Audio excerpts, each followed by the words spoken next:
Now we shall begin. You should answer the questions as you listen because you will not hear the recording a second time. Listen carefully and answer questions 1 to 5. Good afternoon. Good afternoon. What can I do for you? Yes, I understand the university offers, organized trips to... Correct. We have about 3 trips per month on both weekdays and weekends. I see. Can I ask what kind of places do you go to? Certainly. Well, usually there are excursions to the city. There are many interesting cultural venues to see, such as theatres and art museums. We also organise trips to the local mountains for hiking, or sometimes even to discount shopping areas around here. We don't organise guided tours, since most students like to explore on their own. How far away are they usually? Well, it's a good thing the city is not too far south of here, since most of the excursions we organise go there. They are never more than 2 hours away. And so how much do I have to pay for each excursion? Oh, the great thing is that the transportation is free. You pay for just entrance fees and the like, or for whatever you buy.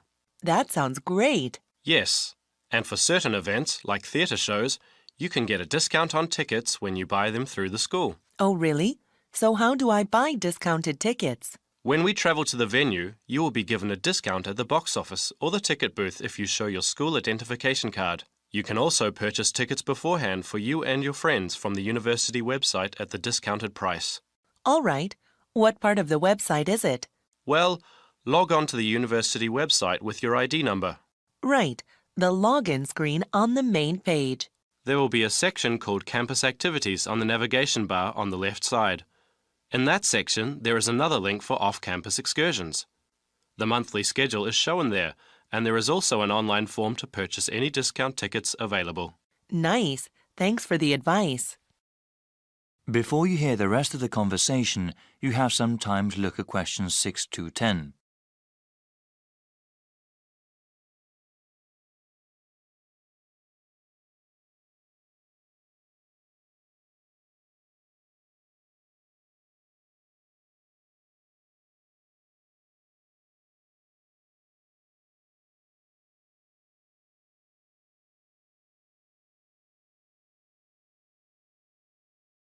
Now listen and answer questions 6 to 10.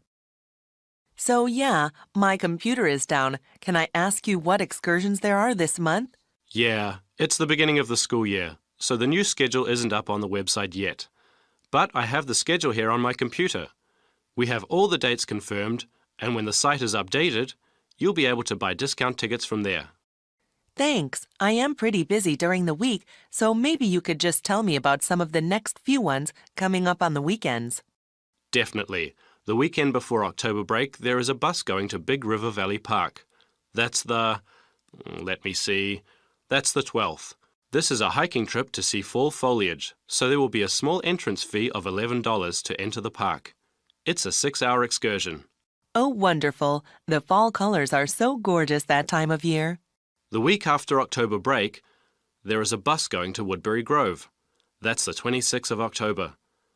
It has a lot of outlet stores. It's very popular at this time of the year because students like to buy things for their dormitory rooms. What's an outlet store? An outlet store is a kind of discount store. Could you spell that? Outlet. Outlet. Yes, thank you. So yeah, that bus leaves at 11 p.m. and comes back at 6 p.m. All right, got it. The next weekend, on Sunday, there is a trip going down to the city. So yes, on the 3rd of November, students can visit the Museum of Contemporary Art. They have a new exhibition showing modern Chinese art. That sounds really interesting. How much is it? The school has a special arrangement with the museum, so it's free with your student ID. I'll definitely go to that one. When will the bus be leaving? It leaves from Lauder Hall at 12 p.m.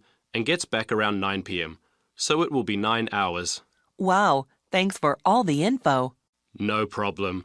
If you have any other questions about the off-campus excursions, feel free to email me.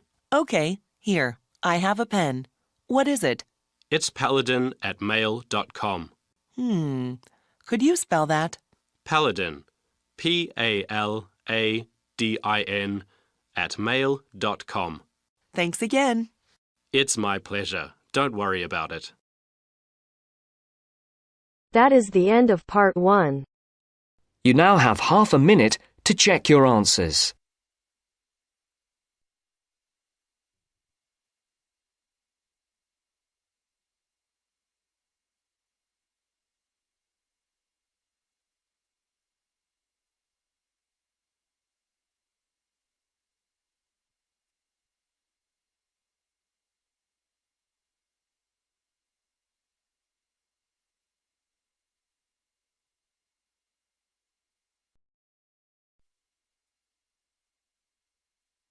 Now turns to part 2.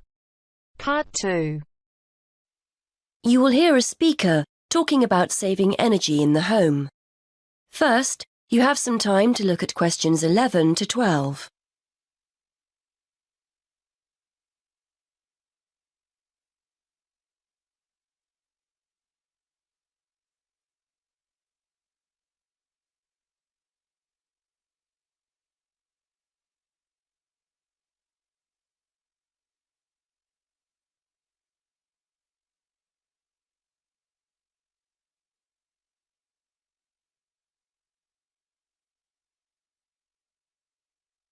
Now listen and answer questions 11 to 12. Many thanks for inviting me along to talk about saving energy in the home. This is a key issue for many people who now find themselves on tight budgets. So today I'd like to spend a few minutes going through some simple tips to help keep those energy bills to a minimum. I'll start with some easy, cheap ideas before talking about more major solutions later. I think we're all aware of the importance of insulating our homes, and although I'd advise you to get it done, I appreciate it can sometimes be inconvenient to have building work carried out. And though they're growing in popularity, having solar panels installed on the roof isn't a cheap enough option for many of us to consider seriously. So what other steps can we take? Well, most people will make a point of turning the heating down when temperatures outside rise, but they ignore other equally useful ways of saving energy when they're making dinner or doing their weekly laundry. Before you hear the rest of the talk, you have some time to look at questions 13 to 20.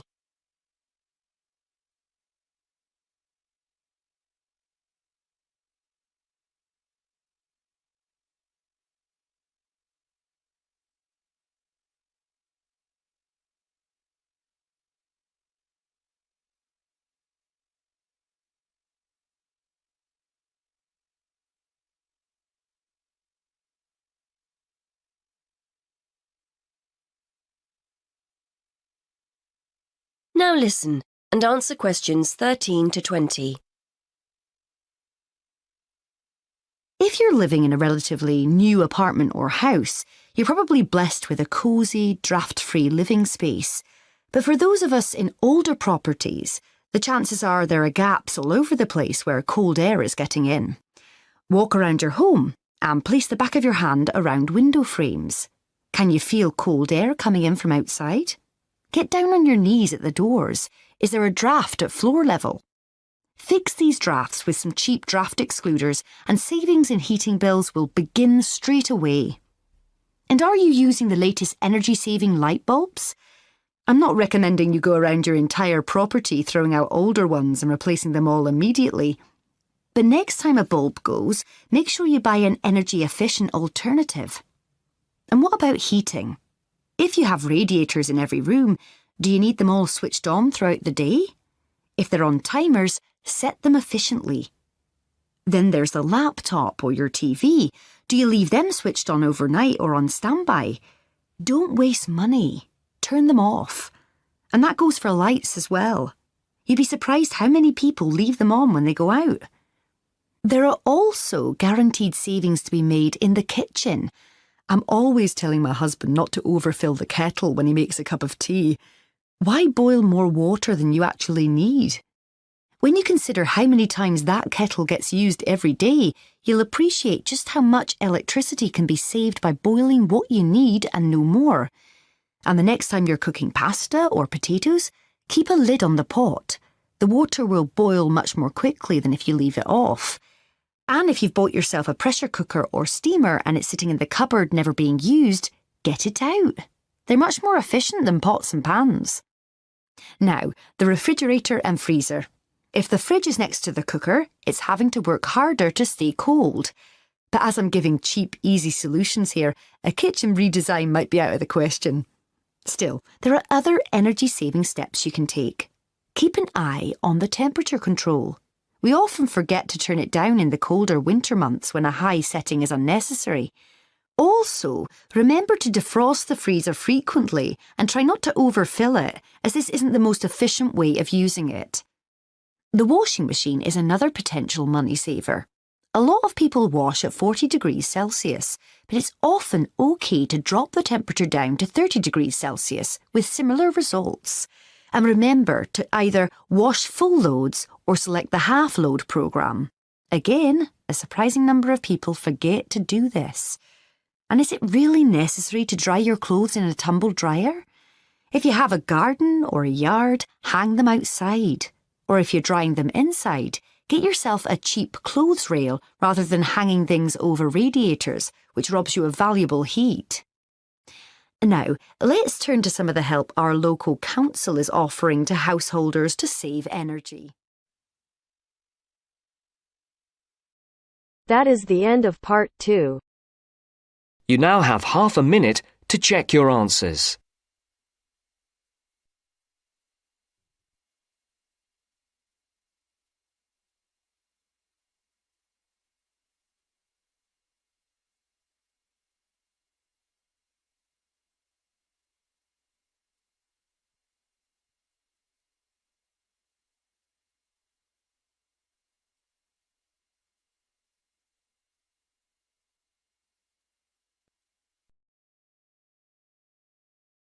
Now turns to part 3.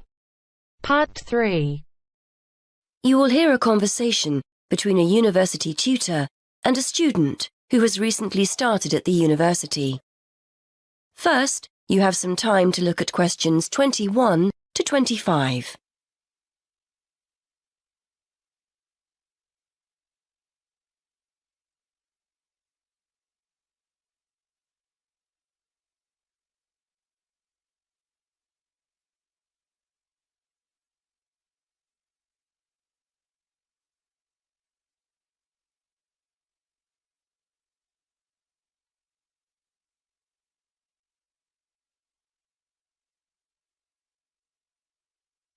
Now listen and answer questions 21 to 25. Anyway, as this is our first session, I'd just like to find out how you're settling in, how your Spanish course is going. Basically, anything you feel you need to talk about. I'm okay, I suppose. I'm settling into my studies, and I'm finding the course interesting. I've got a free day on Wednesday, which is good, and the lectures and tutorials on the other 4 days. Yeah, I'm getting into the swing of things. I'm just missing home a little, that's all. OK. Well, if it makes you feel any better, I reckon half the students I speak with are a little homesick. It's only natural. Is this the first time you've lived away from home? Yes. I was thinking just this morning that I've never spent so long away from my friends and family before. I've been back home on one occasion since I started in September, but it's so expensive to get down to London by train that I can't go very often. Well, don't be too hard on yourself, Kevin. It's quite a lot to deal with at first, isn't it? Moving to a new city, being responsible for everything for the first time ever, shopping, cooking, etc. Then making new friends, and then there's your studies, of course, and getting organised. Are you living on campus or in town? On campus, in halls of residence. It's not as cheap as renting a room in a house, but I thought it would be a good way of meeting new students. We're all in and out of the kitchen during the day, so it's not difficult to socialise. Like you say, I'm just a bit homesick. I'm sure that you'll find things get better over the next few weeks. Everything's new for you at the moment and a little overwhelming. But you'll get into a routine and start to feel more settled. What about Freshers' Week? Did you sign up for anything? Yes, I've joined a couple of groups.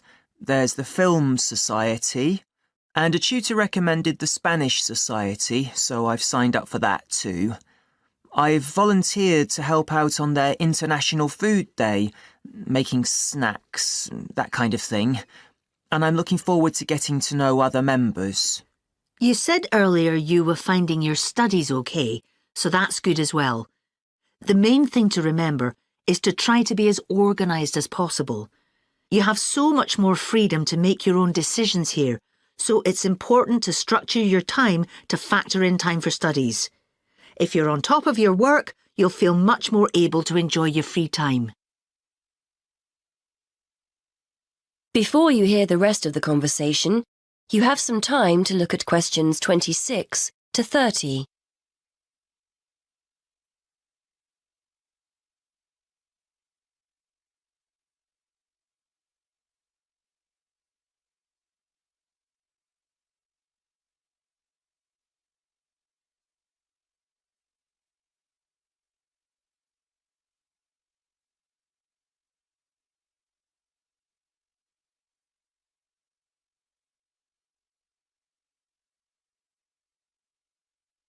Now listen and answer questions 26 to 30.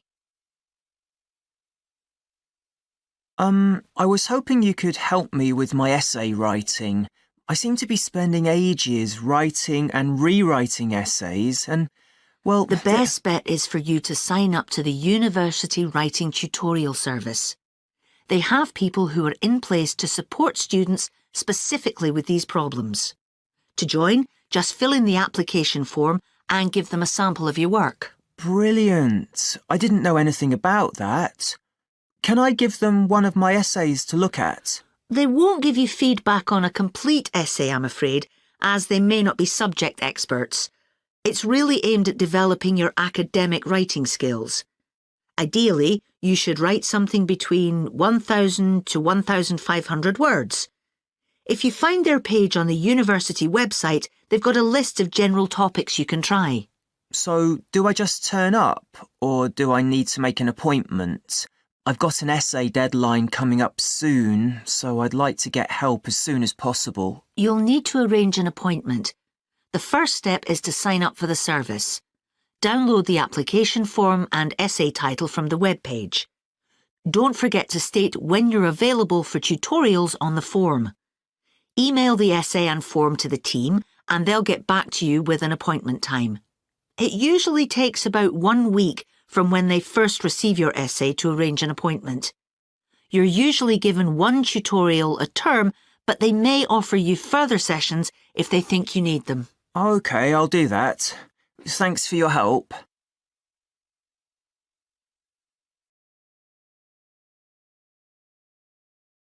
That is the end of part 3. You now have half a minute to check your answers.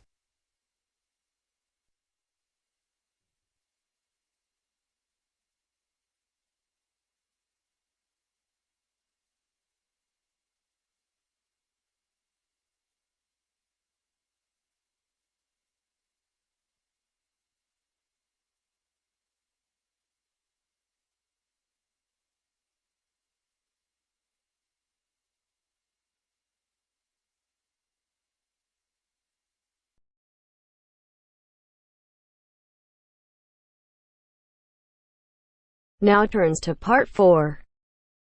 Part 4. You'll hear a lecturer talking about the reintroduction of grey wolves into the wild. First, you have some time to look at questions 31 to 40.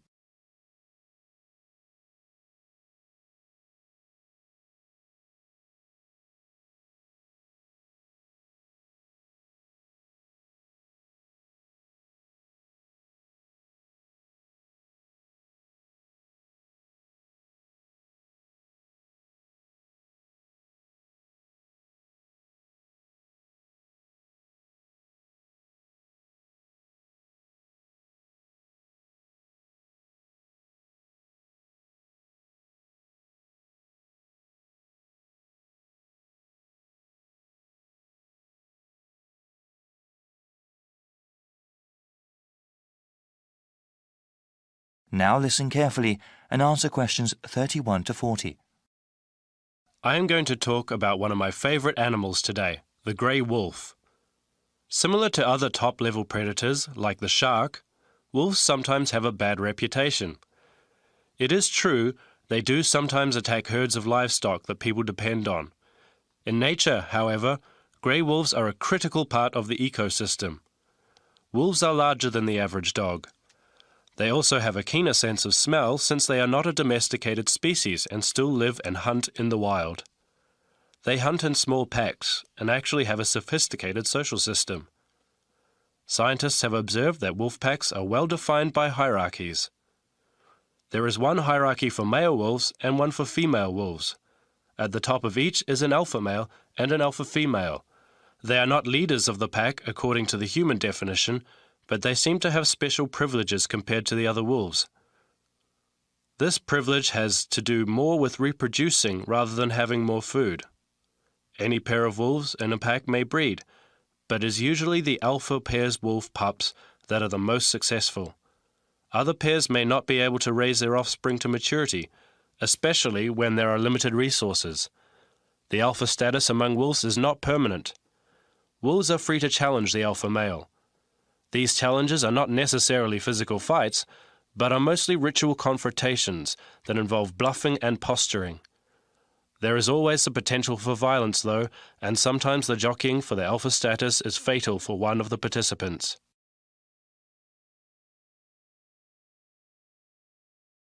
The range of the grey wolf and its subspecies used to be quite extensive, almost the entire continents of Asia and North America, and the whole of Europe as well. They are now found mostly in Canada, Alaska, the northern reaches of Eurasia, and a few other scattered pockets. In some parts of the world, grey wolves have actually been reintroduced into the wild. Many people were opposed to these programs at first because they thought it would cause economic hardship for livestock owners. In the United States, local ranchers around the Yellowstone National Park area refused to allow any wolves back. Supporters of the program knew that without cooperation from ranchers, the wolves would likely be shot and killed.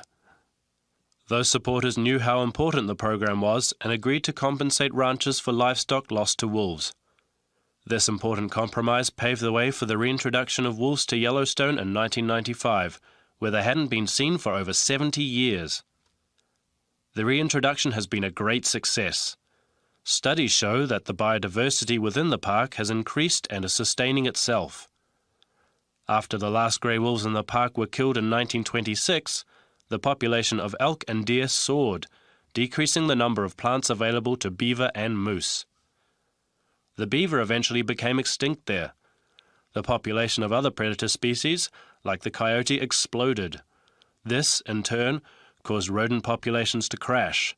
This crash led to a decline in bird species like hawks and eagles. These negative trends have all reversed since the wolves came back. As a result, Yellowstone National Park is a better, healthier place. The local economy also benefits because people are not only interested in seeing more biodiversity at the park, but also the wolves themselves. This brings in tens of millions of more dollars annually to local lodgings, restaurants, and stores.